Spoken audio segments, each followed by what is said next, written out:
Darcy Kuemper in the Washington Capitals shut out the New York Rangers.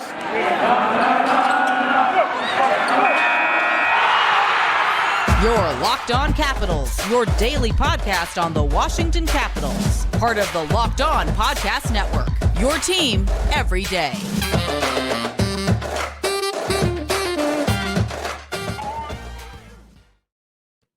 Well, hello and welcome into this edition of Locked On Capitals. I'm so glad you decided to join me today. As always, this podcast is free and available on all the major platforms. And I want to thank you for making this your first listen or view of the day. Yes, this podcast is also available in video form, so head on over to YouTube and check it out. And when you're on YouTube, make sure and hit that subscribe button. And if you like the videos, give it a thumbs up or leave some comments. It really helps grow the channel. My name is Dan Holme. You can find me on Twitter. It's at DanCaps218. You can find the show on Twitter. It's at Locked On Caps. So your Washington Capitals, not only do they pick up a win, they get a shutout against the New York Rangers. We'll talk about that in the show. Then later we will talk about the bigger role that the blue line's going to have to play in John Carlson's absence. You saw that tonight. Increased minutes with Dmitry Orlov. You saw it with Gustafsson. You saw it with Orlov and Trevor van Riemsdyk out there. They're going to have to take on more minutes in John Carlson's absence. Then later in the show, we will talk about the hero of the game. I'm going to say Darcy Kuemper, but just to get it going here, your Washington Capitals do, in fact, take down the New York Rangers in a convincing fashion. This wasn't, them backing into a victory. This wasn't them winning by one goal. This wasn't a back and forth. This was a steamroller that just rolled over the New York Rangers as they got a shutout. A decisive win, suffices to say. And that's what the Capitals were looking for. They want to continue to build this momentum. They don't want to just win these games by small margins. They want them to be decisive victories.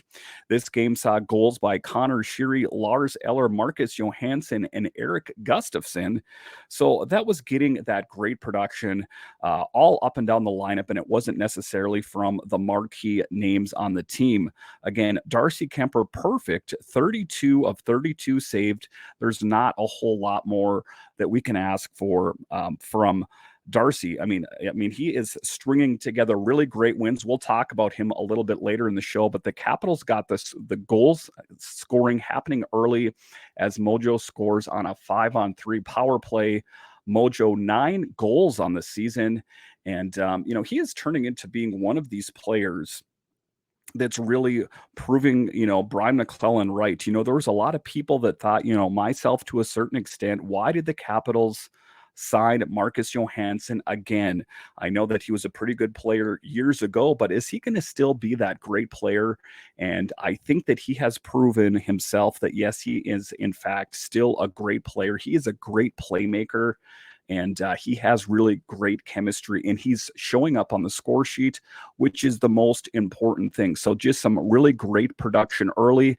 And that's one of the things with the Capitals. The Capitals always play that much better when they score first. The records on it in particular are the Capitals are 10-4-2 when scoring first. So that is, a pretty telling statistic there that, if the Capitals can get on the board, that's a good thing. And we were seeing some other players inserted into the lineup in John Carlson's absence, most notably Alex Alexiev, and he had a scoring opportunity in the first. And, I am a little upset, I guess, for the most part, that John Carlson, the top tier blue line player for the Capitals, is out of the lineup. But if there's one silver lining for me, it's that you're going to be able to see these players that we've heard of for so many years. We're going to be able to see Alex Alexiev, what he has in the tank. We'll be able to see what Lucas Johansson has in the tank. So for all the people out there that are saying, why don't the Capitals get younger and younger? This is the opportunity. You're going to be able to assess what kind of players these younger players are. As you know, that there is a myriad of injuries, even on the blue line now. Off the top of my head, it's John Carlson and Martin Fehérváry, two big players missing from the Caps blue line. What is this team going to look like once all these injured players start coming back? Once TJ Oshie comes back, once Tom Wilson comes back, and Nick Backstrom, your mind kind of starts to wobble that this might be a super team in the making, because if the Capitals continue to have this kind of production just in this early, with all these players out of the lineup, how will they be once they have Backstrom, once they have Wilson and Oshie and Faravari back in the lineup? It really is kind of mind-boggling to think about. And just taking a look at the record here. So with the win tonight, the Capitals move past their Metro Division rivals in the standings as they have won their 6th road game in a row to tie a franchise record. With their 4-0 win over the Rangers tonight, the Capitals have won 6 straight road games, 5 straight games overall, and have won 10 of their last 11. Would you have thought that? Anyone, just honestly, look at the camera, listen to the podcast here. If I would have told you this a month ago, that the Capitals would have gone on a tear like this, you would have laughed at me, but they're doing it, and they're doing it with a bunch of injuries. So hats off goes to the Capitals coaches. Hats off goes to the Caps players that are picking up their pace in these multiple players' absences, because if it wasn't for them, the Capitals would have continued, losing a lot of games like they were earlier. And then the big thing too, the Capitals are 21-1 when scoring 3 or more goals this season. So, I mean, just some statistics there on how the Capitals are going in the right direction. And they're doing it on the backs of great goaltending. They're doing it on the backs of great goal scoring. And that was the real pleasant surprise. Dmitry Orlov will get the lion's share of Carlson's time. And you did see him play big out there, and he was getting some big opportunities out there. And, the Capitals in general are playing well. In the month of December, the Caps are 9-2-1. That's kind of mind-boggling. Just as we kind of recount and take a look at this team and who they are right now, it seems like things are firing on all cylinders and things are trending in the right direction. Again, if I would have told you this several weeks ago, if I would have told you this a month ago, that the Caps would be doing this great with all the injuries facing this team, you probably would not have thought. You are seeing production. Look at Lars Eller, who was on the trade block not long ago. Lars Eller, curl and drag, gives the Capitals a 3-0 lead. And then you get Connor Sheary with an empty net goal. So that's what I'm talking about, is you are seeing all these players step up and play big roles. There was some, kind of scary moments out there as Nick Jensen did in fact leave the game. Is there going to be yet another blue liner missing from the lineup? That's not what the Capitals need right now. They don't need a blue liner, but they don't need another player, period, out of the lineup. But the Caps are making do with what they have. That's my big takeaway from this segment here. The Capitals with a decisive victory over the New York Rangers, 4-0, a formidable opponent. This isn't like they're playing a lowly team. This isn't like they're playing the Coyotes or some other deplorable team. The New York Rangers are actually a decent team this year, and they found a way to win, and not just win in a convincing fashion, a shutout. That's something to be proud of, Capitals fans. You should feel happy. I feel happy. I feel confident. I'm kind of having that swagger. I know the Capitals are probably having that swagger, that things are going in the right direction. They're trending in the right direction. So as you listen to this podcast Wednesday morning, feel happy with where this team is at right now. Despite the myriad of injuries facing this team, the Capitals are finding ways to win. All right, so after the break here, we will talk about the increased role of the blue line players on the Caps. With the absence of John Carlson and ultimately Martin Faravari, there are players that are stepping up. And it's noticeable. Them stepping up and they're playing increased minutes has helped this Capitals team win. There's no doubt. We'll talk about that next. BetOnline.net is your number one source for sports betting info, stats, news, and analysis. Get the latest odds and trends for every professional and amateur league out there. From pro football to college bowl season to basketball and World Cup, we've got it all at BetOnline.net. And if you love sports podcasts, you can find those at BetOnline as well. We're always the fastest and easiest way to get your betting info. And guys, even if you're not into betting, you could bet on an upcoming Capitals game, like the Capitals take on the Senators. It makes watching the games that much more exciting. So head to the website today or use your mobile device. Bet online, where the game starts.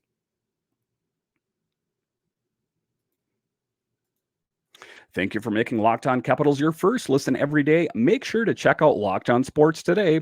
The biggest stories around the sports world in 20 minutes or less, plus instant reactions, game recaps, and Locked On's take of the day.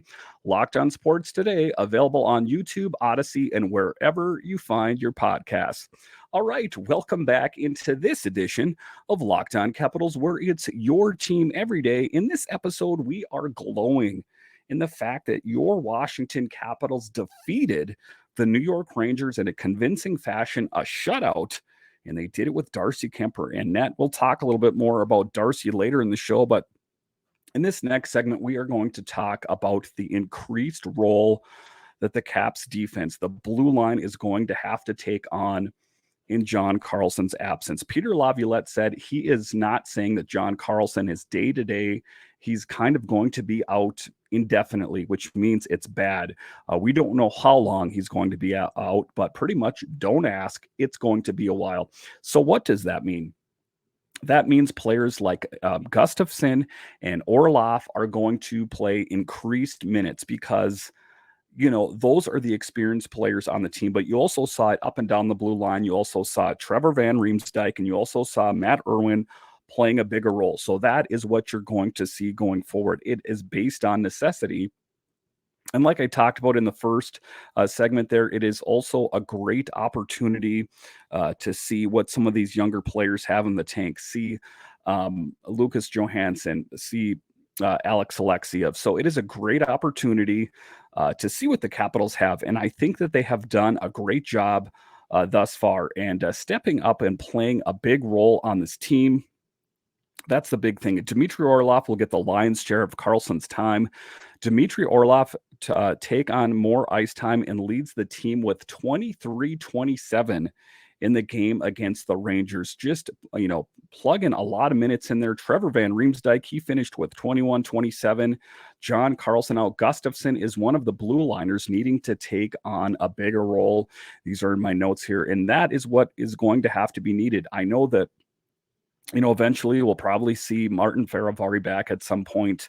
But the players that are playing on this team now are going to have to play a bigger role based on necessity. They need to continue to solidify that blue line in John Carlson's absence. Now, listen, he is not John Carlson. That is, he is not just your average defenseman. He is a great two-way defenseman. So it's not exactly plug and play with, one of these younger players or, maybe more of a depth defenseman. So the players that are on this team that are, top tier, see Dmitry Orlov, see Gustafsson and Van Riemsdyk, those guys are going to have to take on a bigger role to help solidify that blue line in John Carlson's absence, in Martin Feravari's absence, because those are two big pieces. And, just being that we're talking about the blue line, let's talk about Matt Irwin and the crazy role that he's taken on this team and done a really great job. You take a look at Matt Irwin, for example, a guy that was pretty much in the deep freeze. You put him in the freezer until you need him and then thaw him out and put him out. And usually there's a little bit of a lag, but Matt Irwin has stepped up and played lights out for this Caps team all season long. If there's a guy that's earned a spot on this roster, most notably on the blue line, I would say it's Matt Irwin. And, in the offseason, people talked about, well, who's going to be the expendable blue liner? And everyone said, Matt Irwin, we never play him anyway. He has stepped up and played a really huge role. That is what the Capitals are going to need. They are going to need the entire blue line to step up. If they want, to help keep this Capitals team moving in the right direction. They are getting great production right now. They want to keep that rolling as, we're almost at the halfway point of the season. And then, once you're after the halfway point of the season, that's when things really kind of start to tighten up. That's when you see trades take place, as the trade deadline is in March. So there are a lot of questions that Brian McClellan and company are going to have to answer. Are they going to have to, if John Carlson isn't back by the trade deadline, God forbid, that's a long ways out from now. Are they going to have to sign someone to fill that position? I ultimately hope that they don't. I hope the Capitals have enough in-house, based with the lineup add, Alexiev and Lucas Johansson and whoever else, that can help fill this team. You take a look at Matt Irwin, a guy that was revered as a depth defenseman, stepped up, played really big all season. So they don't have to go out and spend draft picks or, make some silly trade just to get a blue liner on this team. I think the Caps have it in-house. And everyone talks again, like what is the future of this team? Let's give some of these younger guys an opportunity, see what they have in the tank. And that would be the best thing going forward. All right, so after the break here, we will talk about the stellar game of Darcy Kuemper. He is playing lights out. Darcy and Charlie Lindgren together are one of the best tandems, if not the best tandem in the NHL. We'll talk about them next. All right, welcome back into this edition of Locked On Capitals, where it's your team every day. In this next segment here, we are going to talk about the stellar performance of Darcy Kuemper. In the offseason, we talked about, what moves are they going to make to help solidify that net position? Are they going to give qualifying offers to Ilya Samsonov? Are they going to give one to Vitek Vanacek? As it turns out, Brian McClellan said, nope, I saw over the last 2 years what we had in the net. I'm going to make a change. I'm going to do an upgrade. And he swung for the fences and connected by signing the biggest name free agent on the market, Darcy Kuemper. And what was the rumor mill swirling out there when they signed him is that, he played really well with the Colorado Avalanche. Would that translate to the Caps? As it turns out, it has. But he wasn't done there yet. He also signed Charlie Lindgren, kind of an unknown name in the NHL, also a really great player. So when you think about it, the Caps have been really lucky, and most lucky, I would say, by having Darcy Kuemper on this team. Kuemper saved 32 of 32 shots. Kind of unreal. Kuemper has posted a record 5-0-1 record with a 1.50 goals against average and a .949 save percentage in 2 shutouts in his last 7 starts dating back to November 23rd. Darcy Kuemper stopped all 32 shots he faced against the Rangers, earning his 3rd shutout and 10th win this season. The Capitals are the only team in the NHL to have 2 goaltenders with 10 wins. Kuemper's 3 shutouts this season are tied for first in the NHL. So, when you hear about a lot of the big names, netminders out there, you hear about Vasilevsky, and you hear about Swayman and Allmark and all the, in Boston and just, Shesterkin and all the big names around the league. As it turns out, we have the best netminders in DC, and there's no real debate there. I mean, as of right now, the stats that I'm rolling off there, the Capitals are loaded in net, and it's a great position. I kind of hoped that they would be in this position when they went out and signed Darcy Kuemper.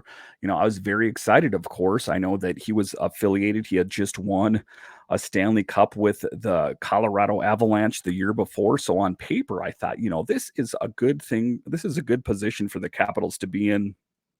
And then, I heard more and more people say, well, is that going to translate to the Capitals? And then they went out and signed Charlie Lindgren, which, I guess he played well in the AHL and in a brief stint with the Blues. But who is he really? As it turns out, we've had the best netminders right here in DC. And, that as the Capitals netminders go, so goes the team. The Capitals are doing well on the backs of their stellar netminders. You could make the argument right now that what position would the Caps be in right now if they had gone all in and said, you want to know something? I don't want to move on from Samsonov. We drafted him really high. We don't want to give him up. And Vitek Vanacek, we moved heaven and earth to get him back from Seattle. We're going to just stand pat with what we have. Do you think the Caps would be doing as well right now with that tandem that we had the last 2 years? Definitely not. So you can draw lines to this team's success based on who they have in net. You can draw those to Darcy Kuemper and Charlie Lindgren. And Charlie Lindgren really needs to be in that, conversation as well. I know that Darcy Kuemper is more of a household name in the NHL, but Charlie Lindgren, stepped up and played admirably. He stepped up, and even better than admirably, he played above and beyond everyone's expectation in Darcy Kuemper's absence. So for Brian McClellan, tip of the hat for him for having a a good eye for, solidifying that net minding department because again, if we would have had to struggle one more season with that inconsistency, that would have been a tough pill to swallow. And just take a look as Darcy Kuemper keeps rolling and playing better and better and better. To get a shutout, that is, decisiveness. That isn't, allowing in a couple goals. He was a brick wall in net for the Caps against the Rangers. And that's all we can ask for going forward. Him is that continued stellar play in net to continue to be a brick wall. And you want to know something? When he needs a night off, they have a good backup in Charlie Lindgren. I feel confident in Charlie Lindgren.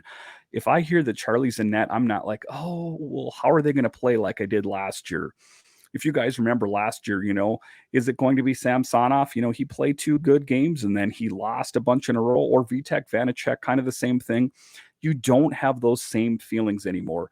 You have the feeling that, we have Darcy Kuemper is a good number 1 and Charlie Lindgren, who is a really, really close number 2, like this far apart.